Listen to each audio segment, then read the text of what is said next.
Hello and welcome to Mustaq Kunnur academy. Dear friends, ಇವತ್ತಿನ ವಿಡಿಯೋದಲ್ಲಿ ನಾನು SSP ಸ್ಕಾಲರ್ಶಿಪ್ ಬಗ್ಗೆ ಒಂದು ಇಂಪಾರ್ಟೆಂಟ್ ಅಪ್ಡೇಟ್ ಹೇಳಲಿಕ್ಕೆ ಇಷ್ಟಪಡ್ತೀನಿ. ಅದೇನು ಇಂಪಾರ್ಟೆಂಟ್ ಅಪ್ಡೇಟ್ ಅಂದರೆ, ಗೋರ್ಮೆಂಟ್ಲಿಂದ ಒಂದು ನೋಟಿಫಿಕೇಷನ್ ಬಂದಿದೆ, ಒಂದು ಸರ್ಕ್ಯುಲರ್ ಬಂದಿದೆ. ಆ ಸರ್ಕ್ಯುಲರಲ್ಲಿ ಕೆಲವೊಂದು ವಿದ್ಯಾರ್ಥಿಗಳು ನೀವು ಮಿಸ್ಟೇಕನ್ನು ಮಾಡ್ತಾ ಇದ್ದೀರಿ. ಆ ಮಿಸ್ಟೇಕ್ ನೀವು ಮಾಡಿದರೆ ಅಂದರೆ if you commit that mistake, ಆವಾಗ ನಿಮಗೆ ಸ್ಕಾಲರ್ಶಿಪ್ ಬರುವುದಿಲ್ಲ. ಅಂದರೆ ಆ ತಪ್ಪು ನೀವು ಮಾಡಿದರೆ ಸ್ಕಾಲರ್ಶಿಪ್ ಕೊಡುವುದಿಲ್ಲ. ಅದು ಏನು ತಪ್ಪಂತ ನಾವು ನೋಡುವ. ಆ ತಪ್ಪನ್ನು ನೀವು ಕೂಡಲೇ ಸರಿಪಡಿಸಿದರೆ ಮಾತ್ರ ನಿಮಗೆ ಸ್ಕಾಲರ್ಶಿಪ್ ಬರುತ್ತೆ, ಇಲ್ಲಾಂದರೆ ಸ್ಕಾಲರ್ಶಿಪ್ ಬರುವುದಿಲ್ಲ. ಬನ್ನಿ, ಅದು ಏನಿದೆ ಅಂತ ಗೌರ್ಮೆಂಟ್ ಸರ್ಕ್ಯುಲರ್ ನೋಡುವ. ಗೌರ್ಮೆಂಟ್ ಸರ್ಕ್ಯುಲರ್ ಪ್ರಕಾರ ಏನು ಮಾಹಿತಿ ಅಂತ ನೋಡುವ. ಆಯುಕ್ತರ ಕಚೇರಿ ತಾಂತ್ರಿಕ ಶಿಕ್ಷಣ ಇಲಾಖೆಯಿಂದ ಇದು ಸುತ್ತಲೇ ಬಂದಿದೆ.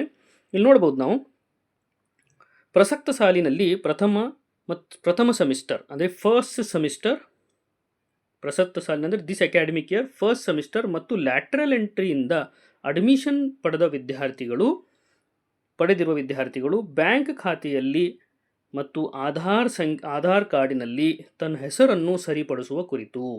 This is very important. ಅಂದರೆ ಬ್ಯಾಂಕ್ ಅಕೌಂಟ್ ಮತ್ತು ನಿಮ್ಮ ಆಧಾರ್ ಕಾರ್ಡ್ನಲ್ಲಿ ಹೆಸರನ್ನು ಸರಿಪಡಿಸಬೇಕು. ಬನ್ನಿ, ಈಗ ಯಾವ ಪ್ರಕಾರ ಸರಿಪಡಿಸಬೇಕು, ಏನು ರೆಫರೆನ್ಸ್ ಡಾಕ್ಯುಮೆಂಟ್ ಇಟ್ಕೋಬೇಕು ಅಂತ ನಾನು ಡೀಟೇಲ್ ಆಗಿ ಹೇಳ್ತಾ ಇದ್ದೀನಿ. ಕೊನೆ ತನಕ ಈ ವಿಡಿಯೋ ನೋಡಿ. ಈಗ ನಾವು ನೋಡಬಹುದು, 2025-26ನೇ ಸಾಲಿನಲ್ಲಿ ಏನು ಅಡ್ಮಿಷನ್ ಏನು ತೊಗೊಂಡಿದ್ದಾರೆ, ಎಸ್ಪೆಷಲಿ ಫಸ್ಟ್ ಸೆಮಿಸ್ಟರ್ ಮತ್ತು ಲ್ಯಾಟ್ರಲ್ ಎಂಟ್ರಿ ಅಡ್ಮಿಷನ್ ಏನು ತೊಗೊಂಡಿದ್ದಾರೆ, ಡಿಪ್ಲೊಮಾ ಅಡ್ಮಿಷನ್ ತೊಗೊಂಡವರು ನೋಡಿ, very important, listen this carefully.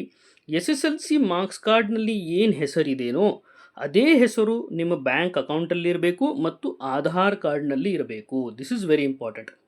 ಅದೇ ಮಾಹಿತಿಯನ್ನು ಇಲ್ಲಿ ಇಂಪಾರ್ಟೆಂಟ್ ಆಗಿ ಕೊಟ್ಟಿದ್ದಾರೆ. SSLC ಅಂಕಪಟ್ಟಿಯಲ್ಲಿ ಇರುವಂತೆ ತಮ್ಮ ಹೆಸರನ್ನು ಬ್ಯಾಂಕ್ ಖಾತೆ ಮತ್ತು ಆಧಾರ್ ಕಾರ್ಡಿನಲ್ಲಿ ಹೊಂದಿಕೆ ಆಗುವಂತೆ ಹೆಸರನ್ನು ಸರಿಪಡಿಸಲು ತಿಳಿಸಲಾಗಿದೆ. This is very important.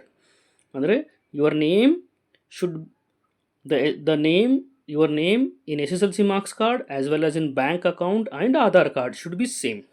ಮೂರೂ ದಾಖಲೆಗಳಲ್ಲಿ, ಮೂರೂ ಡಾಕ್ಯುಮೆಂಟಲ್ಲಿ ಸೇಮ್ ಹೆಸರು ಇರಬೇಕು. ಇರದೇ ಇದ್ದರೆ ನಿಮಗೆ ಸ್ಕಾಲರ್ಶಿಪ್ ಬರೋದು ಕಷ್ಟ ಆಗುತ್ತೆ.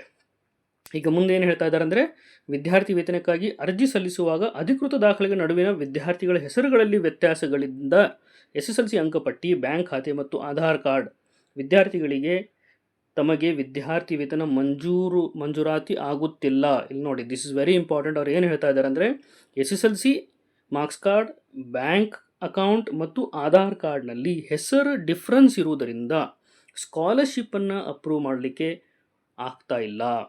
ಅದಕ್ಕೆ ಈ ತಪ್ಪನ್ನು ನೀವು ಸರಿಪಡಿಸ್ಕೊಂಡು ಆದಷ್ಟು ಬೇಗ ನೀವು ಏನು ಸ್ಕಾಲರ್ಶಿಪ್ಪನ್ನು ಅಪ್ಲೈ ಮಾಡಿದಿರಿ, ನೀವು ಅವ್ರು ಮಾಡೋಕ್ಕಿಂತ ಮುಂಚೆ ನೀವು SSLC ಮಾರ್ಕ್ಸ್ ಕಾರ್ಡಿನಲ್ಲಿ ಏನು ಹೆಸರಿದೆ ಅದೇ ಹೆಸರು ನಿಮ್ಮ ಬ್ಯಾಂಕ್ ಅಕೌಂಟ್ನಲ್ಲಿ ಇರಬೇಕು, ಅದೇ ಹೆಸರು ನಿಮ್ಮ ಆಧಾರ್ ಕಾರ್ಡ್ನಲ್ಲಿ ಇರಬೇಕು.